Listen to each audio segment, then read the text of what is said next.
اعوذ باللہ من الشیطان الرجیم، بسم اللہ الرحمن الرحیم۔ گرین نالج کے معزز دوستو، السلام علیکم۔ میں ہوں ابراہیم اور آپ دیکھ رہے ہیں گرین نالج چینل۔ ناظرین کرام، سو عظیم مسلمان فاتحین کا سیریز جاری ہے اور آج ہم بات کریں گے فاتح نمبر 20 حضرت شرجیل بن حسنہ رضی اللہ تعالی عنہ کے بارے میں۔ حضرت شرجیل بن حسنہ رضی اللہ تعالی عنہ کی پیدائش 583 صدی عیسوی جزیرہ نما عرب میں ہوئی۔ حضرت شرجیل رضی اللہ تعالی عنہ عبداللہ بن متع بن عمرو کنیزہ کے فرزند تھے۔ آپ کی والدہ کا نام حضرت حسنہ رضی اللہ تعالی عنہ تھا اور آپ رضی اللہ تعالی عنہ ابھی اپنی والدہ کی گود میں ہی تھے کہ آپ کے والد وفات پا گئے اور شعور علم تک پہنچنے سے قبل ہی آپ یتیم ہوئے۔ بیوی کی ادائی گزارگی کے بعد آپ کی والدہ نے حضرت سفیان بن معمر انصاری رضی اللہ تعالی عنہ سے شادی کی اور اسی طرح آپ اپنی والدہ کی طرف منسوخ ہوئے اور آپ رضی اللہ تعالی عنہ کا یہی نام معروف ہوا۔ آپ کی والدہ قبیلہ بنو عدوم سے تعلق رکھتی تھی اور یہ قبیلہ بحرین میں آباد تھا اور بنو زہرہ کا خلیف قبیلہ تھا۔ آپ کی والدہ قابل احترام خاتون تھی اور انہیں اپنے بیٹے شرجیل کے ہمراہ حبشہ کی طرف ہجرت کرنے کا اعزاز بھی حاصل ہوا۔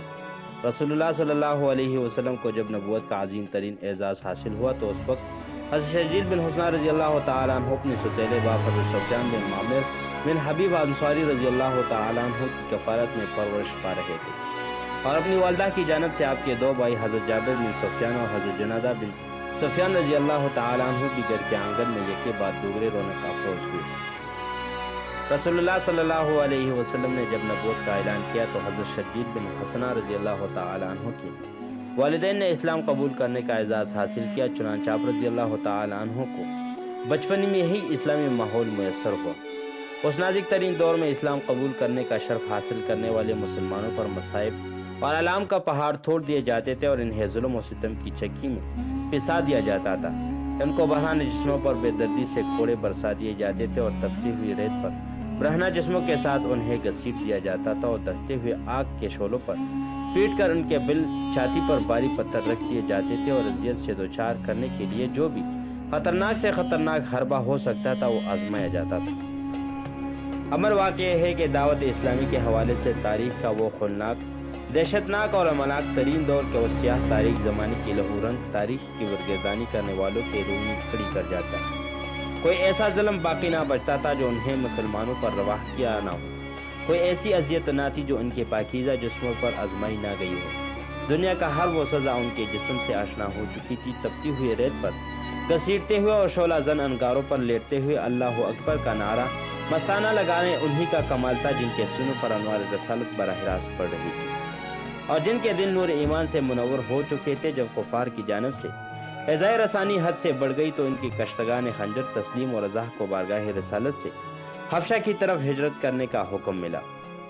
حبشہ کا حاکم وقت نجاشی عدل و انصاف، مہمان نوازی اور سچائی کو ماننے والوں میں بلند پایا شہرت رکھتا تھا۔ تاریخ اسلام میں پہلی مرتبہ ستم رسیدہ اہل ایمان کا جو قافلہ حبشہ کی طرف ہجرت کرنے کے لیے روانہ ہوا تھا اس میں 11 مرد اور 4 عورتیں شامل تھیں۔ حبشہ میں انہیں رہائشی سہولیات مہیا کی گئی تھی اور ان کی زندگی امن و سکون سے گزرنے لگی تھی۔ ایک دن یہ خبر بھی آ گئی کہ مکہ میں امن و سکون قائم ہو چکا ہے، مسلمانوں کے خلاف ظلم و ستم ختم ہو چکا ہے۔ یہ خوشگوار خبر سن کر مہاجرین کے دلوں میں موجود اپنے وطن کی محبت نے واپس جانے پر مجبور کیا۔ جب یہ خوشی ان کے جذبات سے معمور ہو کر مکہ میں داخل ہوئے تو معلوم ہوا کہ خبر سراسر غلطی اور قریش نے مسلمانوں کو اس سے مزید ظلم و ستم کا نشانہ بنانا شروع کیا ہے۔ مسلمان تنگ آ کر دوبارہ ہجرت کرنے پر مجبور ہو گئے۔ اس مرتبہ بچے عورتوں کے علاوہ 80 مرد حبشہ کی طرف روانہ ہوئے۔ اس قافلے میں حضرت شرجیل بن حسنہ رضی اللہ تعالی عنہ بھی اہل خانہ کے ہمراہ شریک تھے۔ ان لوگوں نے حبشہ میں اس وقت تک قیام اختیار کر رکھا تھا جب رسول اللہ صلی اللہ علیہ وسلم مدینہ منورہ کی طرف ہجرت اختیار نہیں فرما گئے تھے۔ جب یہ خبر حبشہ پہنچی تو رسول اللہ صلی اللہ علیہ وسلم مکہ چھوڑ کر مستقلاً مدینہ منورہ آ چکے تھے اور آپ صلی اللہ علیہ وسلم کی آمد سے مہاجرین مسلمانوں میں خوشی کی لہر دوڑ گئی اور اہل حبشہ میں ایک ایک کر کے مدینہ کی طرف روانہ ہونے لگے۔ حضرت شرجیل بن حسنہ رضی اللہ تعالی عنہ بھی اپنے اہل خانہ کے ہمراہ مدینہ پہنچے اور قبیلہ بنو ذریق کے ہاف قیام پذیر ہوئے۔ نبی اکرم صلی اللہ علیہ وسلم نے آپ کی خصوصی تربیت فرمائی اور کاتب وحی کا قابل رش اعزاز بھی آپ رضی اللہ تعالی عنہ کو حاصل ہوا۔ نبی اکرم صلی اللہ علیہ وسلم کی زیر قیادت لشکر اسلام 9 ہجری کو تبوک کی طرف روانہ ہو گیا تھا۔ اس مہم سے فرار کے بعد نبی اکرم صلی اللہ علیہ وسلم نے 400 شاہ سواروں کا قائد مقرر کر کے حضرت خالد بن ولید رضی اللہ تعالی عنہ کو بنو کندا کے سربراہ عقیدہ بن عبد المالک کی سرکوبی کے لیے دنتا دنجب کی طرف روانہ فرمایا۔ سردار عقیدہ نصرانیت کا پیروکار تھا تو نبی اکرم صلی اللہ علیہ وسلم نے ارشاد فرمایا، تم اسے گائے کا شکار کرنے میں مگن دیکھو گے اور اس کی حالت میں اسے آگے بڑھ کر گرفتار کر لینا۔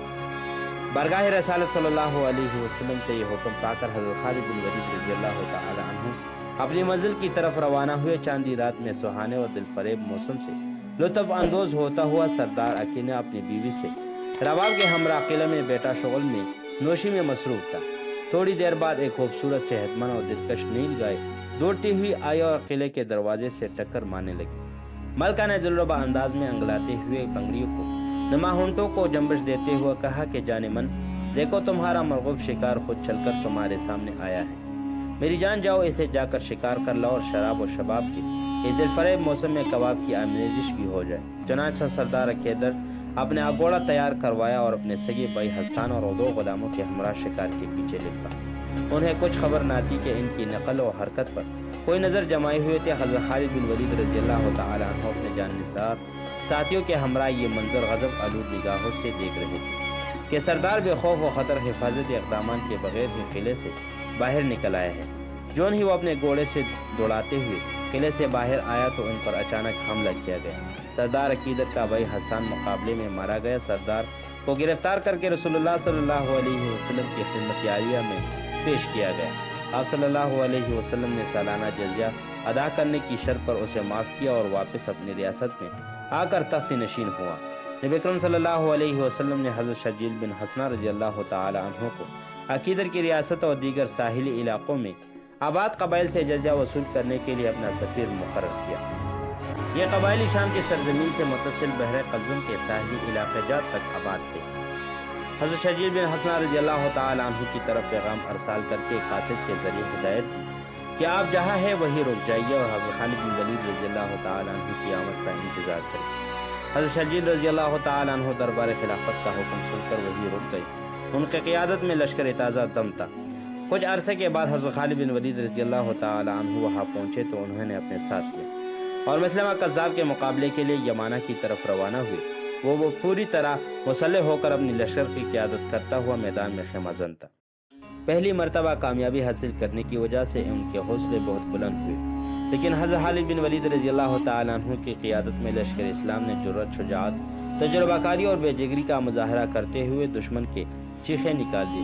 مسلمہ کذاب اور ان کے ساتھی باکر باغیچہ میں پناہ گزیر ہوئے۔ یہاں بھی مجاہدین اسلام نے دشمن کو گاجر اور مولی کی طرح کاٹنا شروع کیا۔ ہر طرف لاشیں بکھری پڑی تھی، جس کی وجہ سے اس باغیچے کا نام عدیف الموت یعنی کہ موت کا باغیچہ مشہور ہوا۔ مسلمہ کذاب بیگی بلی بنا سہما ہوا باغ کی ایک دیوار کے ساتھ چپک گیا۔ حضرت وحشی بن حرب رضی اللہ تعالی عنہ نے اپنی کاٹ تلوار کی ایک وار سے اس کا ضرب لگا کر اس کا کام تمام کیا۔ جب وہ دیر ہو گیا تو قریبی محل سے ایک عورت دلاویز نوحے کی آواز آئی کہ ہائے لوگوں، میرے چاند رخ سردار کو ایک کالے کلوٹے حبشے نے قتل کیا۔ ہائے اب میرا کیا بنے گا؟ ہائے اب تو دن بھی میرے لیے اندھیری رات کی طرح بن گئی۔ حضرت وحشی بن حرب رضی اللہ تعالی عنہ وہی ہے جنہوں نے قبول اسلام سے قبل غزوہ احد میں حضرت حمزہ رضی اللہ تعالی عنہ کو شہید کیا، اور جب یہ حضرت وحشی بن حرب رضی اللہ تعالی عنہ اسلام کی دولت سے مالامال ہوئے تو ہر وقت حضرت حمزہ رضی اللہ تعالی عنہ کے واقعے کو یاد کر کے آنسو بہایا کرتے تھے۔ رحمت دو جہاں رسول اللہ صلی اللہ علیہ وسلم نے ان کی حالت کو دیکھتے ہوئے فرمایا کہ گھبراؤ نہیں، اسلام قبول کرنے سے پہلے کے تمام گناہ از خود مٹا دیے جاتے ہیں۔ لیکن حضرت وحشی بن حرب رضی اللہ تعالی عنہ نے اپنے دل میں پختہ ارادہ کر لیا تھا کہ میں کسی جری دشمن کو جہنم واصل کر کے رہوں گا۔ چنانچہ اپنی دلی معصوم ارادے کو عملی جامہ پہنانے کے لیے انہوں نے یہ کارنامہ سر انجام دیا اور اسلام کے خطرناک دشمن مسلمہ کذاب کو قتل کر کے اطمینان و سکون کا لہر سانس لیا۔ حضرت خالد بن ولید رضی اللہ تعالی عنہ اور حضرت شجیل بن حسنہ رضی اللہ تعالی عنہ کی باقی رفاقت دین اسلام کی سربلندی کے لیے بہت سود مند ثابت ہوئی۔ حضرت خالد بن ولید رضی اللہ تعالی عنہ، حضرت مسعود بن حارثہ اور حضرت شجیل بن حسنہ رضی اللہ تعالی عنہ زیر قیادت لشکر اسلام نے سرزمین عراق میں ایرانی فوجوں کو تحت کر کے رکھ دیا تھا۔ بحرین اور قضاء میں مرتد پرکاری ضرب لگائے گئی۔ یمانہ میں دجلہ اور فریق کے پھینک کر مسلمہ کذاب کو تحت تخت کیا تھا۔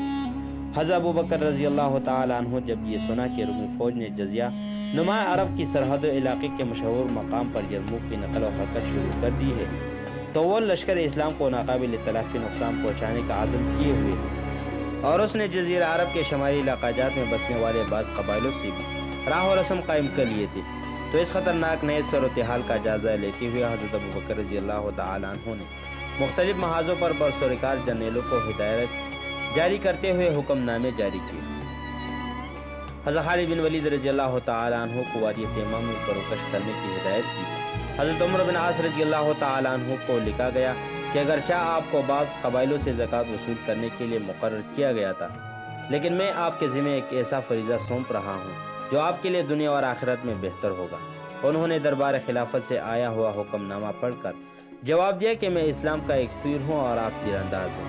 آپ کو مکمل اختیار حاصل ہے کہ جس طرف چاہے آپ تیر چلا سکتے ہیں۔ حضرت ابوبکر رضی اللہ تعالیٰ عنہ نے حضرت عمر بن عاص رضی اللہ تعالیٰ عنہ کو فلسطین کا گورنر مقرر کر دیا اور آپ کو فوراً فلسطین پہنچ کر اپنا منصب سنبھال لینے کا حکم دیا۔ حضرت خالد بن ولید رضی اللہ تعالیٰ عنہ کو اردن کا گورنر مقرر کیا۔ ان دونوں کا قضاء میں زکوٰۃ وصول کرنے پر معمور کیا۔ حضرت ولید بن عتبہ رضی اللہ تعالیٰ عنہ نے حضرت خالد بن سعید رضی اللہ تعالیٰ عنہ سے مل کر رومی جنرل حامان کو للکارا، لیکن وہ بڑی ہی شاطر تھا۔ اس نے انہیں گھیرے میں لیا اور اسلامی لشکر کے بہت سے افراد کو قتل کیا۔ حضرت ابوبکر صدیق رضی اللہ تعالیٰ عنہ کو اس نازک ترین صورتحال کا علم ہوا تو حضرت ولید بن عتبہ رضی اللہ تعالیٰ عنہ اور حضرت خالد بن سعید رضی اللہ تعالیٰ عنہ کو اپنے پاس مدینہ بلوایا۔ اگرچہ آپ کو بہت سے دلی صدمہ تھا، لیکن ان کے سامنے اظہار نہ کیا کہ ان کے کئی حوصلے پست نہ ہو جائیں، اور یہی دل برداشتہ ہو کر ہمت نہ ہار بیٹھے۔ حضرت ابوبکر صدیق رضی اللہ تعالیٰ عنہ سوچ ہی رہے تھے کہ یرموک کی طرف جانے والے لشکر کی قیادت کا فریضہ کسی کو سونپی جائے۔ کہتے میں حضرت شجید بن حسن رضی اللہ تعالیٰ عنہ عراق کے دورے سے دراز کا سفر طے کر کے آئے ہوئے مدینہ میں پہنچے۔ آپ رضی اللہ تعالیٰ عنہ نے انہیں دیکھ کر خوشی کا اظہار کرتے ہوئے فرمایا کہ جس کی مجھے تلاش تھی وہ خود میرے پاس چل کر آئے ہیں۔ آپ کو 3000 مجاہدین کا قائد مقرر کر کے یرموک کی طرف روانگی کا حکم دیا گیا۔ یاد رہے کہ یرموک کی طرف پیش قدمی کرنے والی ایک لشکر کے امیر تھے، اور ان کے علاوہ 3 لشکر اور روانہ کیے گئے تاکہ یہ چاروں لشکر مل کر یرموک کو اپنے گھیرے میں لے لے۔ پہلی لشکر کی قیادت حضرت شجید بن حسن رضی اللہ تعالیٰ عنہ کے سپرد کی گئی۔ دوسری لشکر کی قیادت حضرت عمر بن عاص رضی اللہ تعالیٰ عنہ کو سونپی گئی۔ تیسری لشکر کا قائد حضرت یزید بن ابی سفیان رضی اللہ تعالیٰ عنہ کو بنا دیا گیا، اور چوتھی لشکر کی قیادت کا فریضہ حضرت عبیدہ بن جراح رضی اللہ تعالیٰ عنہ کو سونپی گئی۔ جب رومی فوج کو اسلامی لشکر کی پیش قدمی کی اطلاع ملی تو اس نے اپنے بادشاہ ہرقل کو پیغام بھیجا اور نئے صورتحال سے آگاہ کیا گیا۔ وہ جائزہ لینے کے لیے عصر خود خمیس پہنچا اور اس نے خطرناک صورتحال کو بانپتے ہوئے رومی فوج کو تیاری کا حکم دیا۔ اس نے بھی لشکر اسلام کا خم ٹوک کر مقابلہ کرنے کے لیے 4 لشکر ترتیب دیے۔